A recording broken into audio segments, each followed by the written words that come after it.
Hello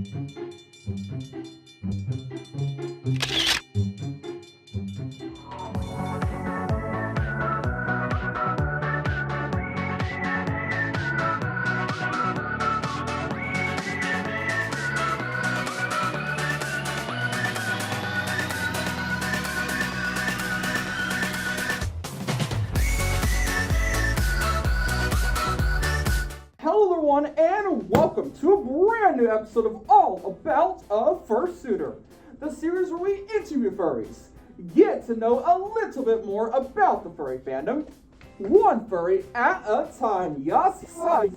So we are here interviewing Tavi Munk today. Yes, Tavi Munk. As always, we'll be asking Tavi Munk five questions, and we'll get to know a little bit more about him in a fun and positive way. And without further ado, let's get into it. Woo! Okay, really need to get this thing open because I really want get some peanut butter and...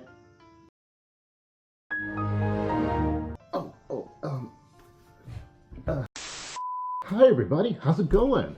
I'm Tavi Munk, and well, looks like Benji the Beagle wants to do an interview with me, so, well, this is quite an honor. I mean, wow, thank you so much.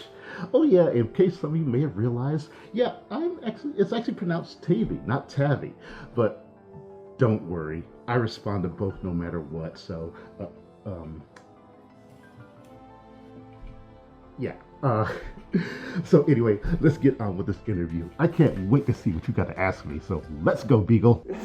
Gosh, you are so silly with that peanut butter, Tavi. Honestly, it is such an honor to have you on here today. On to the first question now, and that is, how did you find the furry fandom? What is your story? I discovered the furry fandom back in the lovely year of, what was it? Oh yeah, oh my gosh, 1993. Yeah, 1993. It's been over 30 years I've been in the furry fandom. Now, I discovered it all because I went to the lovely place called a library. Yeah, I did not have internet back where I lived at the time, so the only advanced thing we had there at the time was a VCR. Yeah, that and a Commodore 64, but I couldn't connect to the internet to that. But anyway, I went to the library, I went to go check out things about art and everything, and I came across several novels and illustrations that talked about characters with, or animals with human qualities. Now, I didn't know there was a term for it called anthropomorphics, but I did some more discovering and I found out about an epizine called Amateur Press Association. Now, they were photocopied, so there wasn't nothing digital, but I did find them. So after that, it was a good little adventure discovering more and more about people who drew the same thing I did, back when I didn't know there was a name for it. Wow, 1993. You know, I have to admit, it's a huge honor to have you here for that long in the furry fandom. Seriously, that is amazing. Especially with your energy and charisma, that is seriously so cool. At a library, that is like really awesome. Libraries are honestly an amazing place to go to. And I think that is so cool, man. I love that story. That is so amazing. Yes. On to the second question, number two, and that is, what are some cool things about yourself that some people may not know about? Now, you know, good question, but holy cow, I need to try to find a way to narrow this down. Some people might know about this. Besides, people know that I used to work at a certain theme park down in Florida. Yeah, I was a character performer for several years, almost 2 decades to be exact. And besides that, I am very experienced in martial arts. I know several different styles. And let's see, something else. Oh, I love doing parkour. So yeah, you could already tell I'm a very animated and acrobatic person. So that was kind of a giveaway, more or less. And well, let's see. I noticed something else. What is it? Oh yeah, I love to go out and watch trains. It's kind of a given thing, but you know, it happens. Okay, I have to admit, that is really, really amazing. I had no idea. Martial artist, that is really cool. I mean, I love that. That is so cool, Tavi. Amazing, yes. On to the third question, number three. And that is, how did you end up with your persona, Tavi? Man, gotta be some way to get this top off. Come on.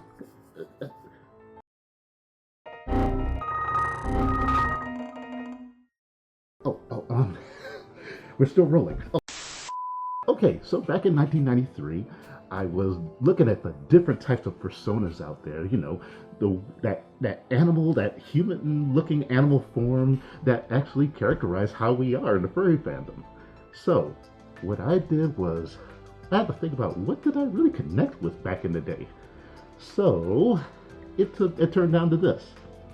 Well, as you can see, I am a tiger chipmunk. Yeah, part tiger, part chipmunk. And don't ask how that come together. Anyway, so what happened was, after much research, I almost just became just a tiger.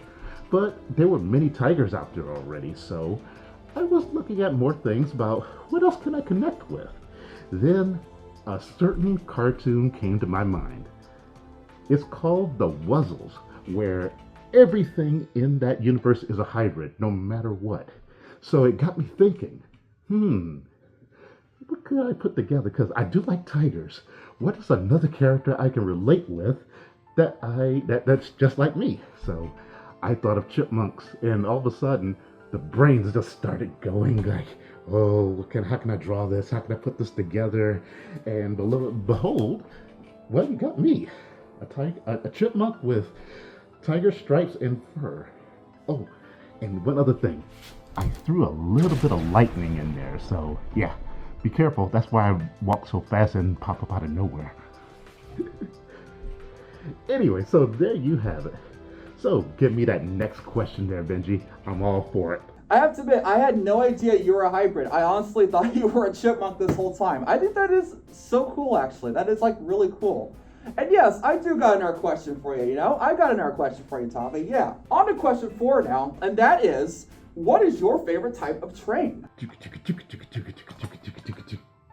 Oh, well, that is a very good question because, of course, I do love me some trains.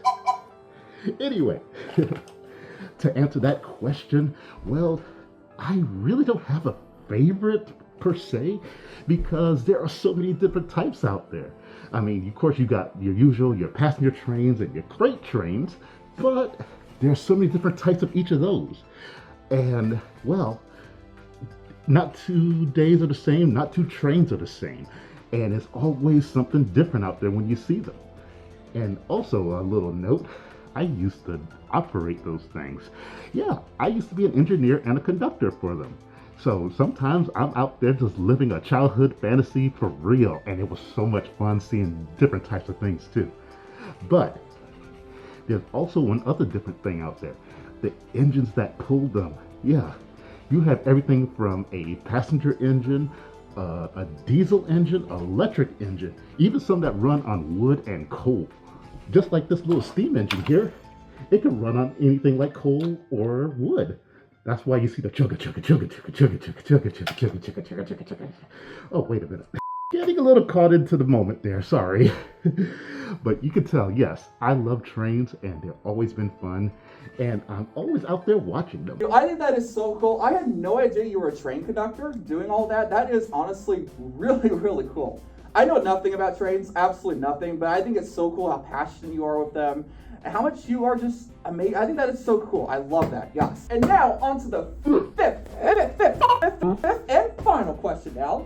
And that is, within your time in the furry fandom, what has been the most positive thing that has made an impact on you that you still reflect on today?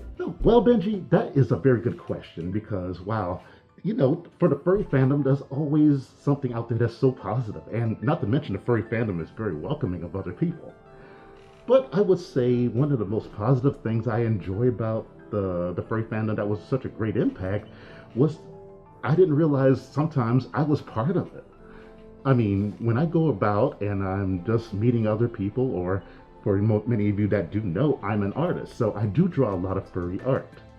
But what goes on is something that I did not expect. When I come across some of the people who commission me to do their artwork, or whenever I do a badge or a picture, or just happen to meet them at a panel or something, they come up and tell me that because of what I did or what I drew, it was such a motivation for them to get more involved. And that really surprised me. So it was just it was mystical in a manner of speaking, and sometimes it overwhelms me to a point I'm actually in tears about it, because I didn't realize that was such a great impact and inspiration to them. I mean, there are so many communities within the fandom, and there are so many people, both new and experienced, that are into things that they don't know where to go about it. So it was a good thing that they tell me about this stuff. You know, I think that is such a positive story. And yes, Tavi, you make such amazing art. I am still so thankful for the badge you have made for me. I wear it every con I go to. And I am still you are so amazing. You're such a positive influence on the furry community, and you're just so awesome. But I do thank you for this so much, Benji. I look forward to seeing you at the next con, whenever that is. So thank you so much. I hope y'all enjoyed today's video. I will leave all of Tavi's links in the description down below. I want to give a big thanks to Tavi again for being on today's video. If you enjoyed this video, give us a like, subscribe, turn on notifications. But as always, I bid y'all a good farewell. Greetings chosen.